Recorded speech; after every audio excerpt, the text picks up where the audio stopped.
Hey guys, welcome to AlltimeGaming. I'm Chris. I'm Alex. And I'm Jamie. And a couple of months back, we went through a list of Easter eggs that creeped us the fuck out. Yeah, and the response from you guys was pretty damn amazing, so thank you for that. Thanks. And to thank you guys for all your comments, we've put together another list. This time it's the 6 Easter eggs in video games that made us go, what the hell? Oh, Agent 47, you beautiful, bald bastard. You've been stealing lives and stealing our hearts for 16 years now. 16 years? Can you believe it? Jesus. I feel old. And you know what? Every single one of your titles has been a fun study in murder. However, that doesn't mean the series doesn't have, a slightly sillier side. In the Hitman Blood Money level, Till Death Do Us Part, you travel to a good old-fashioned Mississippi wedding to disrupt the proceedings by giving the groom a violent separation from his wife. What makes this mission a little bit tricky, however, is the fact that almost everyone is packing heat, making getting noticed and gunned down in quick succession a very real possibility. Thanks, Obama. What it does mean, though, is that nobody will bat an eyelid when you go for this particular Easter egg. In a small corner just outside the mansion's greenhouse, there's a small silver coin lying on the ground. Shoot it, and suddenly all the men who were previously dancing, a little jig near the dance floor, will jog over to Agent 47, semi-naked, and applaud his coin-killing efforts. Why developers IO Interactive felt the need to make this little addition to the game, no one seems to know. They don't even lose their weapons, as you soon find out when you try to demonstrate the importance of personal space with a careful use of bullets. I mean, where did they keep their weapons? Jamie knows for sure. Well, Chris, naked men aggressively applauding me is all very well, but the true sport of kings is basketball. Oh man, it's I love this game, baby. I love this game. It's shooting hoops. Woo!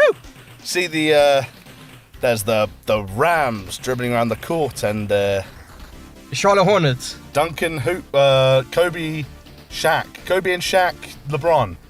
Kobe O'Neal. Okay, truth be told, I don't know anything about basketball. In fact, I prefer to stay about 30 feet away from athletics at all times. But there's something about NBA Jam Tournament Edition that really has me interested. From downtown, he's on fire! That was the best bit. That was so for cool. three. He's on fire. He's on fire! And it's not the ranks of men in short shorts, it's the fact that there's an Easter egg that allows you to play as celebrities. Nah, it's the short shorts for you, Jim. No, it's the celebrities, honestly. These have included Prince Charles, Will Smith, and the now infamous Bill and Hillary Clinton. As with Hitman, this one sort of makes us question our sanity because, well, why? Why are two politicians who aren't renowned for their skills on the court included in the game? For that matter, why the fuck is Prince Charles here? Mummy said I could come and play. I mean, their stats aren't even that good. Of course, all we need now is for Trump to make an appearance and we can finally settle this election business once and for all in a good old-fashioned match of NBA Jam. That's how this shit should be decided. Yes, Jamie, there is quite an epic battle at the moment going on between Hillary and Trump, but do you know what another epic battle was?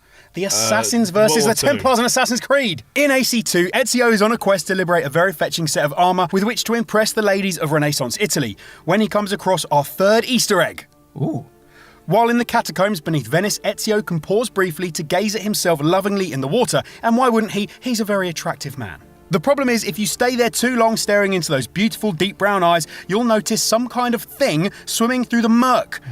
Repeat the process and yep, that's a giant fucking tentacle. Turns out that a kraken lives beneath Venice. Unleash the Kraken! Very scary, it's gonna kill you surely. No, it's pretty shit. It takes an extremely lazy swipe at you, realises it has better shit to do than smack around an Italian pretty boy, and slides back down into the filthy water, allowing you to continue on your journey for some pretty cool threads. It's a brief appearance, barely 20 seconds, but since it's never referenced again, it's a good example of an Easter egg that just makes you think you've had a stroke. Well, behind Nazis, demons are probably the most widely killed enemies in video games, right? I mean, you got Doom, Painkiller, Devil May Cry, they all feature demons. But of the most popular game series to feature demonic creatures, it's probably Diablo. But one of the appeals of demons is the feeling that you're going up against the forces of evil, the dark denizens of hell, the province of darkness and blood.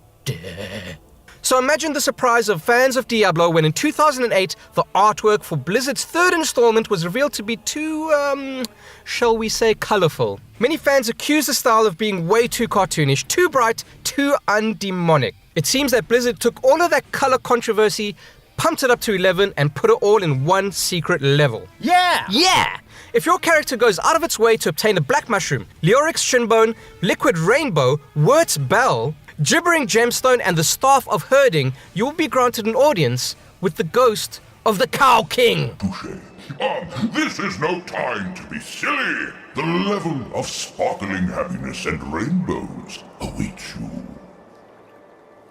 You mean the cow level? No! There is no cow level. Now, move along. So after a brief conversation filled with disbelief and cow puns, you're given access to the realm of, wait for it, Whimsyshire. A magical land where you can kill flowers, teddy bears, and unicorns. And I guess that was just Blizzard's kind of fuck you to the people that complained, while having a bit of fun and, giving an homage to Diablo 2 and the Secret Cow level. Blizzard, you fucking magnificent, unnecessary bastards, you.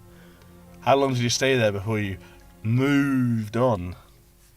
That's poor. Gears of War 3 has an issue with chickens. Go wheel. They're bloody everywhere in the game, from clutch shots to arcade games featuring cog chickens. However, one of the most popular and well-known poultry-related features in Gears of War 3 is the legendary golden chicken. In Act 1, Chapter 1, when you've woken up on the boat and allowed the raven to land, you'll notice a little bit where there are two tubes on either side of you. Walk over to each and yell into them like a madman. Hello.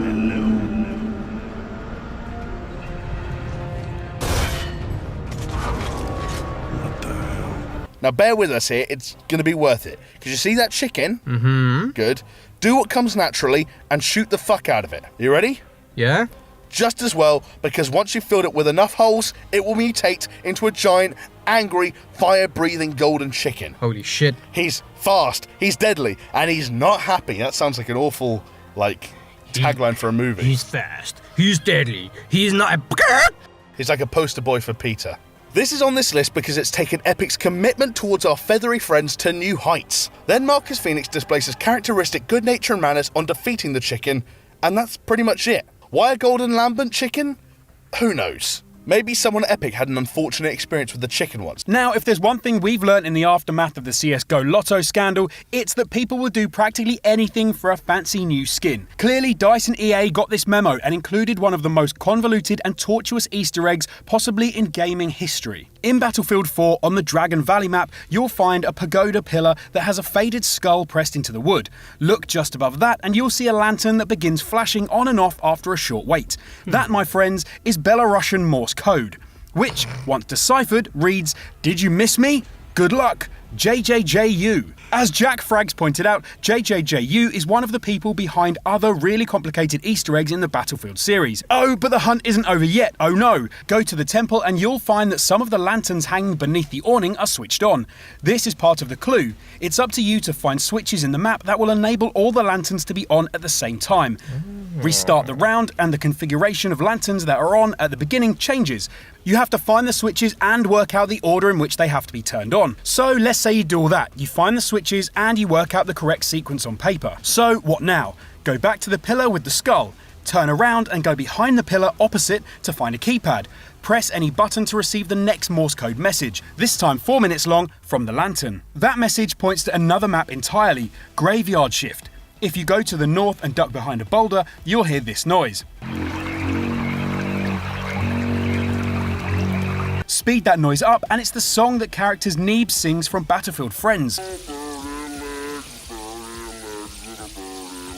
Little birdie legs to the birdie legs. I got little birdie legs. Hey, what are you doing? Birdie legs. Now consider the message. Multiply the letters of the longest word and the word after, in this case little birdie, but it's not 6 by 5. You have to add up the numerical value of each letter in one word with the value of the letters in the second. That makes this crazy long number. Now input that into the keypad back in the Dragon Valley. There goes the lantern again, flashing away with another Morse code message. Oh, for fuck's sakes. This message says that to claim your prize, you must now join a ranked match.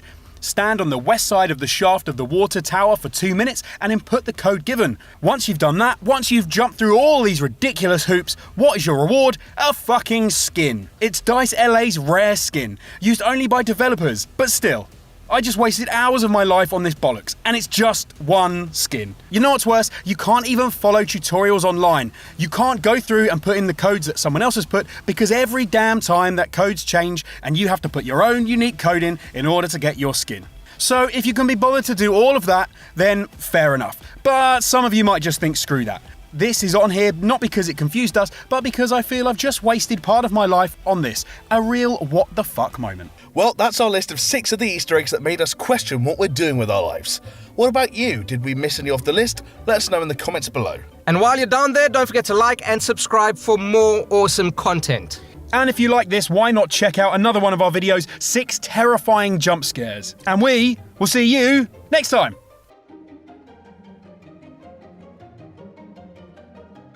So we mentioned Hitman Blood Money, but IO love putting in little extras into their games, and Absolution was no exception.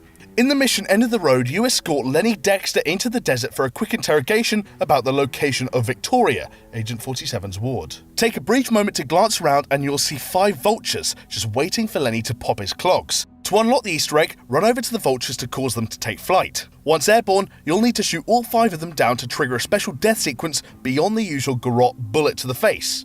Take a look to the southwest and you'll see an ice cream truck going full pelt towards your location. Poor Lenny will then wander into the path of the truck and, well, yeah, what did you expect? Smushed Lenny!